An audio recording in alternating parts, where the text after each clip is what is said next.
All right, this is my final project for AI class 2025. I'm going to be going over 4 different concepts that shaped my views on AI.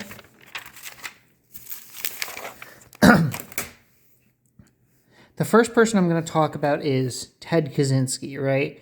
He's most famous for the Unabomber's Manifesto. He has a 3-step epistemology, and, well, more so epistemontology, because he thinks that this is baked into being human, right? He says that all humans do things in 3 steps. They have step 1, where they have a problem, step 2, where they put effort in to solve the problem, and then step 3, where they have a solution.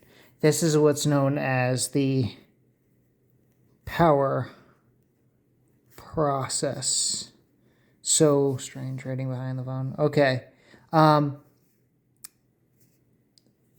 He explicitly states some things about AI, particularly that AI will eventually become the kind of thing that people need to make policy decisions. I think this is a very potent idea of where AI could go and where it could really affect human nature in a very negative way. He views humanity as something that wants to solve problems, but technology is sort of alienating us from that. And I think that's a very pertinent view. He thinks that as time goes on, we're going to start shifting humans and human behavior to fit the technological mold instead of technology fitting the humanist mold. He explicitly blames capitalism for this, but he also thinks it's bigger than capitalism. He hates what he calls leftists, communists, that type of people. He thinks that they're basically just trying to create problems that they want to solve. But to Kaczynski, to be human is to solve problems. And if we get away from that, we're not going to really be human anymore. The next is Robert A. Heinlein's The Moon is a Harsh Mistress. There's a character in this book named Mike. Mike is an emergent AI. The book takes place on the moon, which is a... There we go. Which is a prison, right? The moon is where they basically throw everyone they don't like. And the moon develops this very interesting culture where it's like... there's like a strange form of almost polygamy called line marriages. And the whole system is set up so that they will actually have like juries and trials right on the spot, and they will pay you for it. But also if you mess around or you're impolite or you're causing trouble, they will just kill you.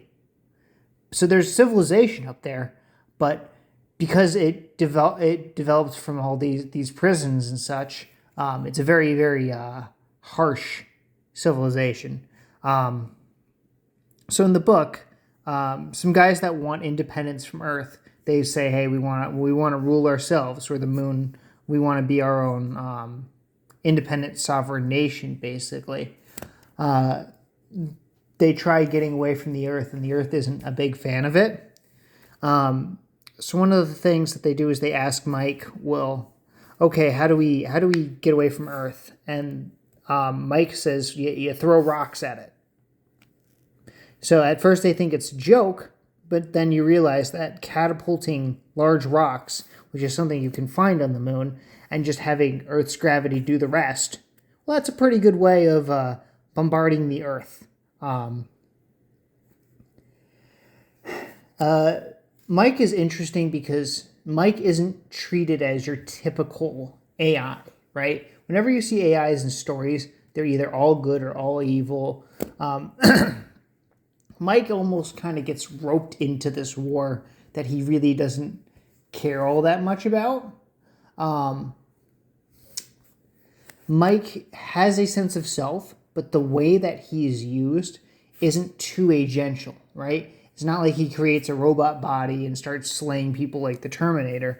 Mike's ultimate utility is that of a tool, right? He gave them a thing to do and it worked. That's the danger of AI.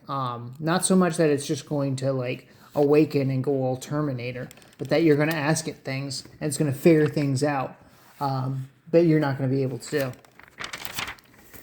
So then we have Frank Herbert's Dune, right? So Frank Herbert envisions a future in which humanity has already had their war with the AI, and humanity won in a thing called the Butlerian Jihad. And then they had a whole religious system built after the Butlerian Jihad, including the idea of thou shalt not make a machine to counterfeit a human mind. Over and over in Dune, you hear sort of things about how it was really men with thinking machines that were the problem, right? It wasn't the problem that computers existed. The problem was that there were people that used these computers to do bad things. And then in order to substitute for computers, in the Dune universe, they use a thing called mentats, who are like human computers, in that they can make these logical calculations and leaps and do large quantity and scale math like a calculator.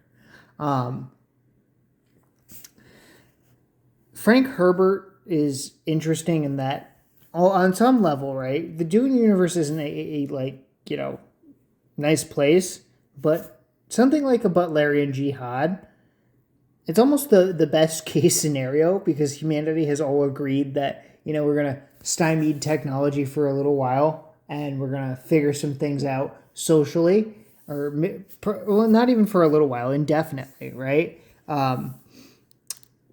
But I don't see something like that happening, and I think if there were a war with AI, humanity would not win. So my last thinker and concept is that of the dark forest in Cixin Liu's three-body problem. So I don't want to spoil too much of this series, but there's this idea that, you know, human, like alien civilization, right? That the universe is a really large place. It's like a dark forest. And you got your forest, and you got your hunters, right? You got 3 hunters, or potentially billions and billions, because the universe is a very large place, right? Yeah. Worst infinity sign ever, right? There, slightly better. All right, this is going on infinitely, right? So you got this hunter, and he's hunting this guy. This guy's hunting this guy.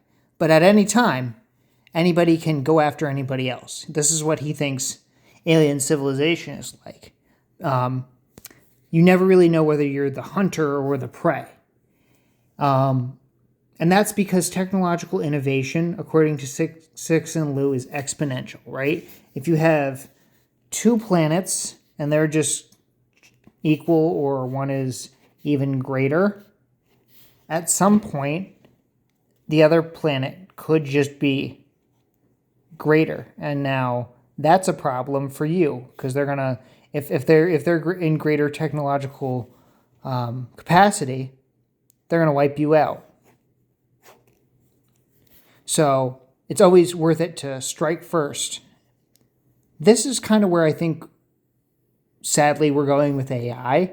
I think because AI's predictive potential on the real world is so big, there's going to eventually be somebody that quashes all other AI, right?